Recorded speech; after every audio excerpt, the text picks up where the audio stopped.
Hello, welcome to Revenant Reads. I'm Vin, and this is the Rootin Tootin June on the Range tag.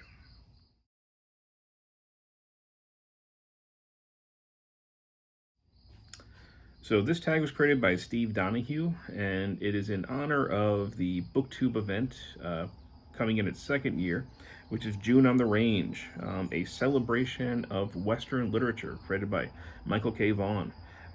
And Steve Donahue, I believe, is going to be one of the co-hosts for the event as well. He decided to make a tag. And these are, as he kind of puts it, the kind of tags that give, they're nosy tags. They're not exactly bookish. They're more about just getting to know people. So I've got a new iPad here that I'm going to be using to read off the questions. And I was kindly tagged for this by Mark over at Book Time with Elvis, and also Gareth over at Book Songs and Other Magic. So if you haven't seen their channels, I certainly recommend that you check them out. So here we go. Number one, A Ways Out West. Have you ever been to the American West? Unfortunately, I have not. The farthest west that I've been is Chicago. My brother was in the Navy, and he was graduating from basic training out in Chicago, so we went out there for a few days. Man, some really loud birds out here right now. I don't know if they're as loud on the camera as they are for me, but it's almost distracting. But no, I haven't been further west than that, so I have not yet been to the west. When my wife and I would travel, we would always kind of head in the other direction. We'd go over the Atlantic and go over to Europe, or sometimes we'd head down south. But we very rarely would go farther west than Pennsylvania. Number two, Dry Gulch. What is the smallest town you've ever visited? How small is your town right now? I don't know what the smallest one I've ever visited is. I am in a fairly quiet corner of Connecticut, a New England state, in the western side near New York, up in the kind of northwest corner, where it is not as heavily populated. My town is less than 7,000 people, but there are towns next to me that have less than 2,000. Things like Bridgewater and Warren, they're all very close to me, but they all have less than 2,000 people. So I do have some very small towns near me, but I am not sure offhand what the smallest I've ever been to is.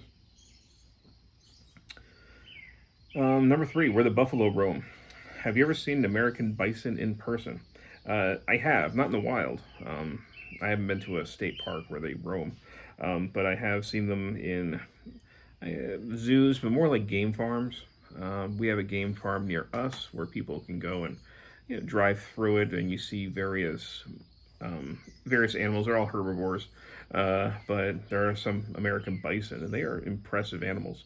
They're kind of like hairy triangles with hooves, just pure muscle on legs. Very big, huge skulls. So I'm always impressed by seeing one of them up close.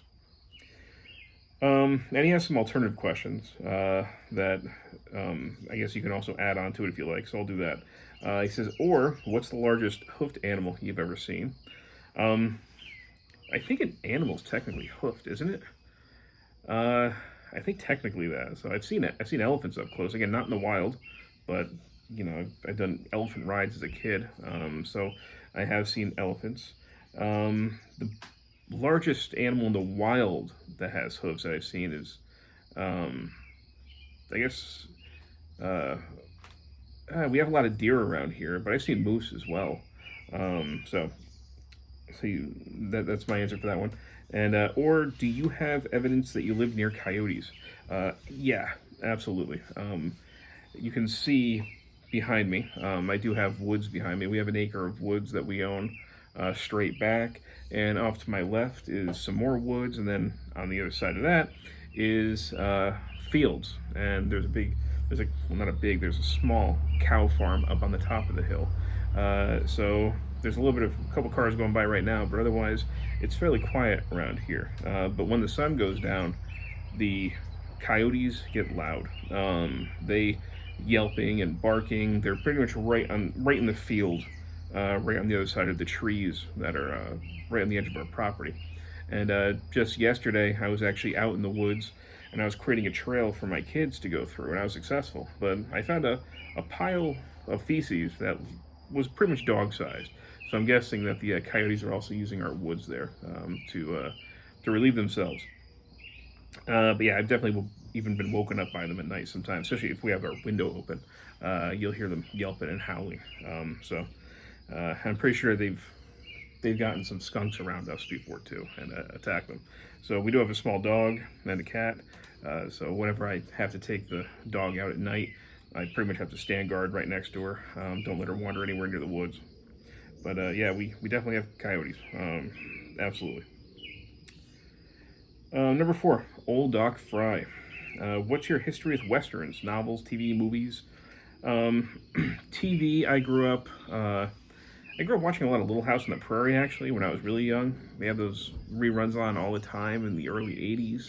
So that's not Wild West, but it is the West. I think that was like 1800s Minnesota, I think. I would also see Bonanza reruns. I didn't watch those a lot, but I see them on. And, people like Yosemite Sam. That was the stuff when I was a kid. Movies, they were definitely more impressionable. A movie that I loved when I was a kid, it came out when I was 7. And I watched it a lot during that time. So when I was 7, 8, 9, every time it was on TV, I would watch it. I probably rented it sometimes as well.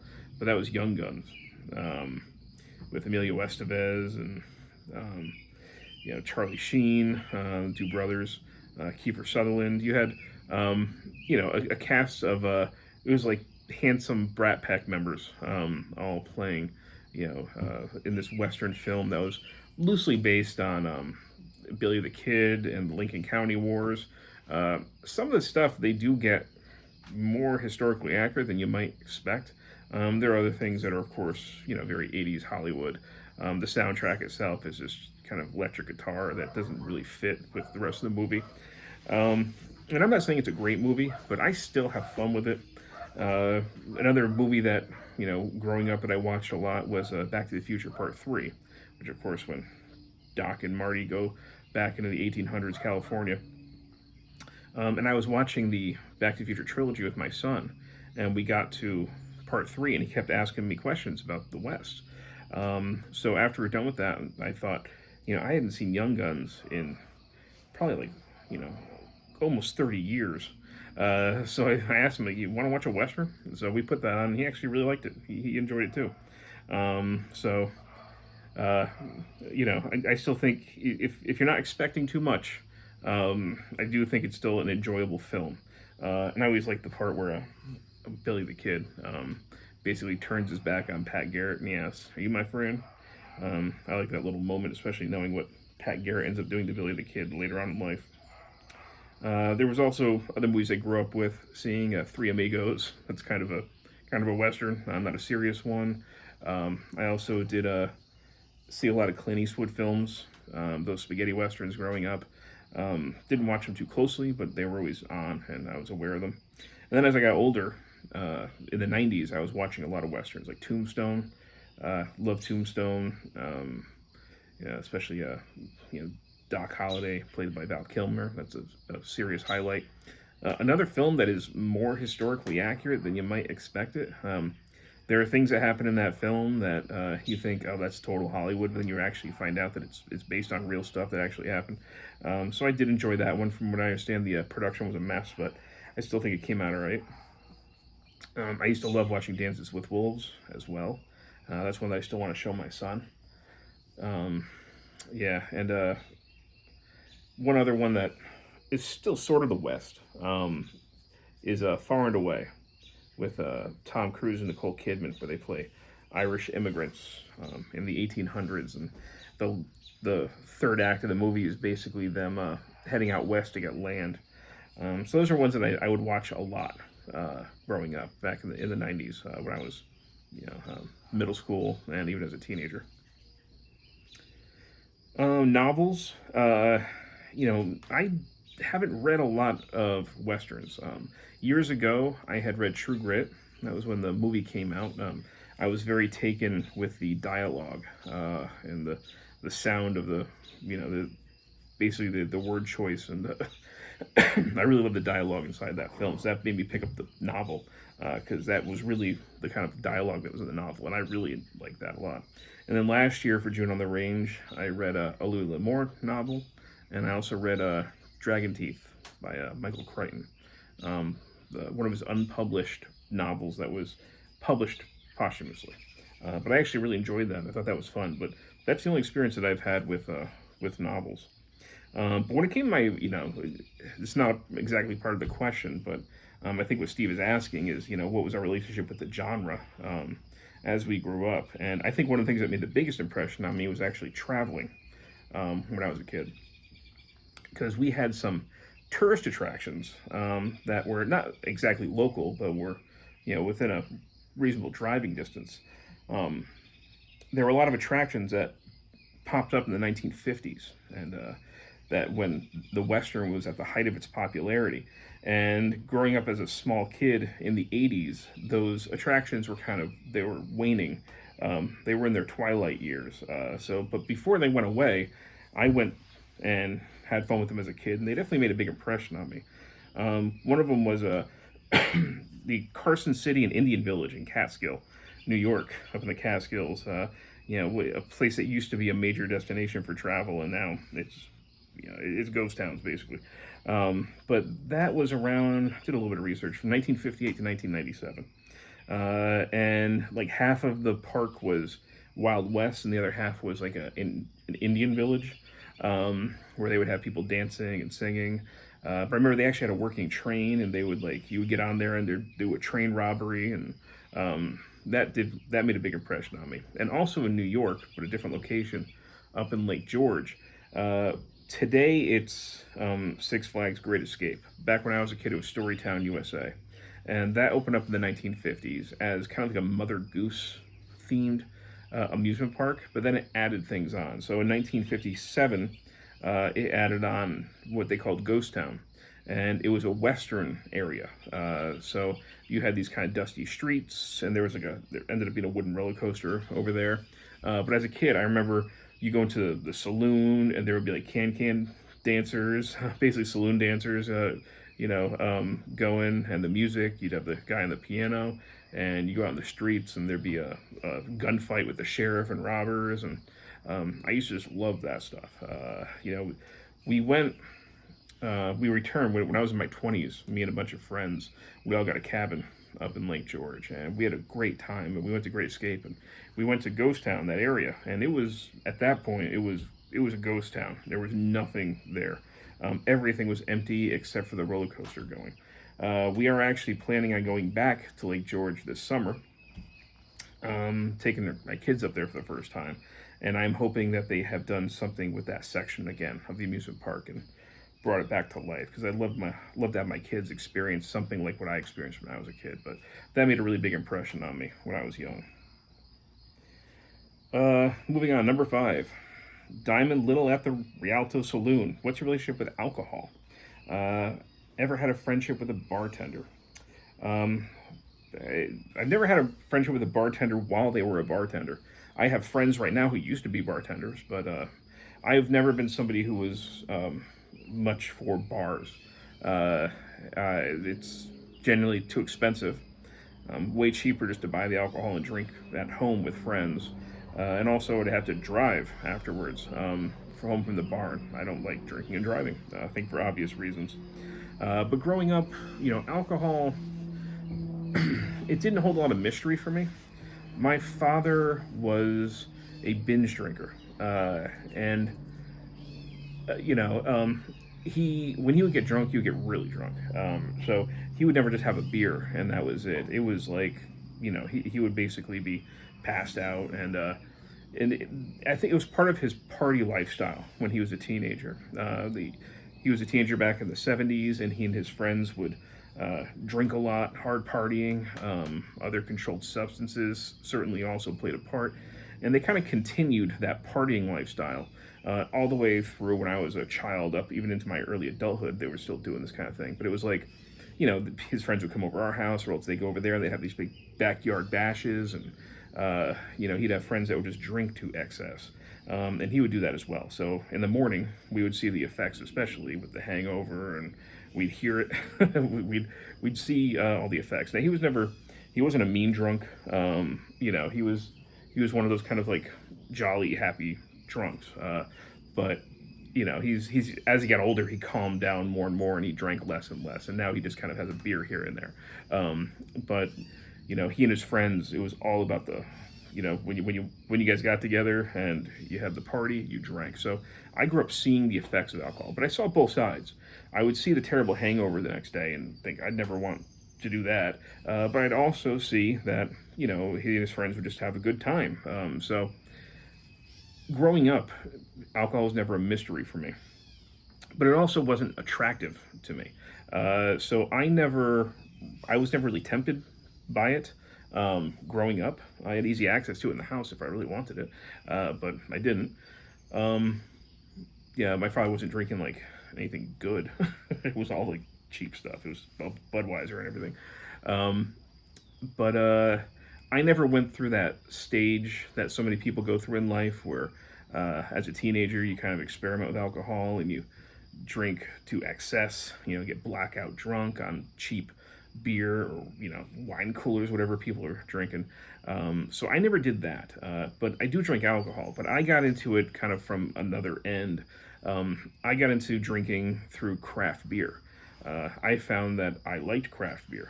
I liked the taste, so I would drink these things not for the alcoholic effect. I mean, that was just an added bonus. But I would drink it because I was interested in the flavors and the combinations of flavors and the brewing process and the history of these drinks, and that's really what got me into that. So that was my window into it. Yeah, sometimes I would get drunk and stuff like that, but it was not very often. I drink some spirits. I still drink some wines. I drink some beers. I've had for a few years now, at least, kind of got hypothyroidism, so I got a very slow thyroid. I have to watch my carb intake, and I think it messes up. I don't think I have a total gluten intolerance, but I do think that my body is not great with it. So if I have a lot of beer, my stomach feels it the next day. I'm out of whack. So now I drink socially. If people come over and we want to have a drink, I do it then. Maybe at the end of a long week, I'll have a nice strong imperial stout or something like that out on the back porch here. That's about it. I don't drink all that often. I very rarely ever drink alone. And that's kind of where it stands at this point. But yeah, that's my relationship. Number 6, the City Slicker from back east. What do you consider the best Western you've ever read? Like I said, I haven't read very many, but at this point I would say True Grit by Charles Portis. Once again, I love the language and dialogue in that book. 7, The Man with the Badge. Have you ever been in charge of other people? What's the most authority you've ever handled? Would you be good at it? Yeah, I've had positions of authority. I was an assistant manager for a retail store for a number of years. And I didn't get drunk with power or mishandle anything. I did okay with that. And I've been in education for a long time. I've been a full-time teacher for 7 years, but before that, I was a substitute teacher for a number of years. I mean, you're getting thrown into a situation with a bunch of young people who really don't want to do anything in that room. Sometimes it's crowd control, but I ended up being one like the most requested sub during that time. Everybody would try and get me in their room because they knew I can handle the crowd, and I can actually get the things done that they, put down on their list, and the kids would respond positively and say they had a good time with me. And then I went from subbing to doing alternative schools. I did 2 different alternative high schools, and that's another challenge. You got students in there who don't want to be there, who sometimes they're almost dropping out, so I'm trying to get them motivated. You got others that have legal troubles, others major attitude issues, some for dealing with trauma. So that's another situation where I was in charge. And now, of course, being a teacher, I generally have a room that's under control, and we're learning, and everybody's having a good time. That's the way it is most of the time. So, yeah, I guess I can do okay in authority. It's been all right. At least with people younger than me. I haven't had to, aside from the retail job, I haven't had to boss around too many adults. Um, let's see. Number 8, the Tombstone Kid. Have you ever fired a gun? Been a gun aficionado? Been shot? I grew up with cap guns and had a BB gun growing up that I would use for things at target practice. I'd never shoot at animals with it. I've never been somebody who was really comfortable with guns. I've got some friends who are more gun aficionados, and more power to them. But it's just never been something that's been comfortable with me. I can't look at it without thinking of what its intended purpose really is, and what it does to people. I've seen enough war photos to see what bullets and guns really do to people. That's not something that I can easily forget. So I have fired like a basic like 22, rifle, and nothing with very much kick at all. But that was a while ago. I have no desire to get something like a handgun. They make me more nervous because I feel like it's easier to point them in the wrong direction. I have considered getting a rifle, but it's not something that I've really, so to speak, pulled the trigger on. I still have very mixed feelings about that sort of thing. I know a lot of people who are comfortable with guns, who own guns, and all that, but it's just not really for me. I've never been shot, and I'm certainly not an aficionado. Number 9, it ain't the bullet that gets you, it's the fall. How would you ideally like to cash in your chips? That's a rough one. I mean, I can more think of all the reasons I don't want to cash in my chips. I don't want to die in a public accident. I don't really feel like having my body on display for everybody to see. I'd rather not be on the front page of the paper when I go. Go for some stupid reason, some mistake or something like that. I'd like to go at some point in the future when my kids are grown and they're comfortable and they're good. And I'd like to die maybe quickly and maybe privately. I don't know. And I'm not saying that in any kind of like self-inflicted way. But I'd rather not be bedridden, surrounded by people and being a burden on people.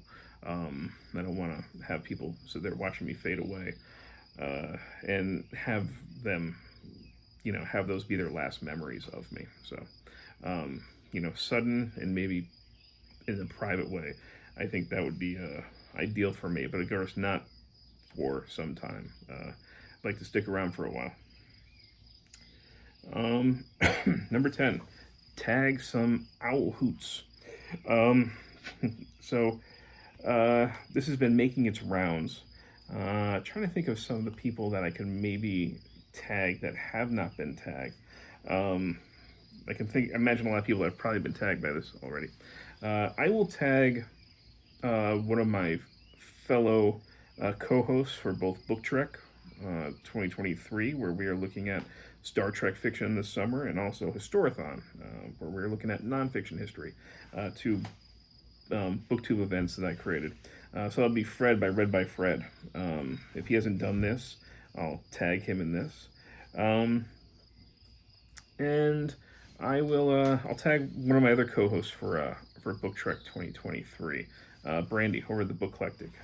If she feels like doing this, certainly welcome to. But anyhow, those are my answers for Steve Donahue's The Rootin Tootin June on the Range tag. So thanks to Steve for creating this, and thanks to Gareth and Mark for tagging me. As always, thank you, BookTube.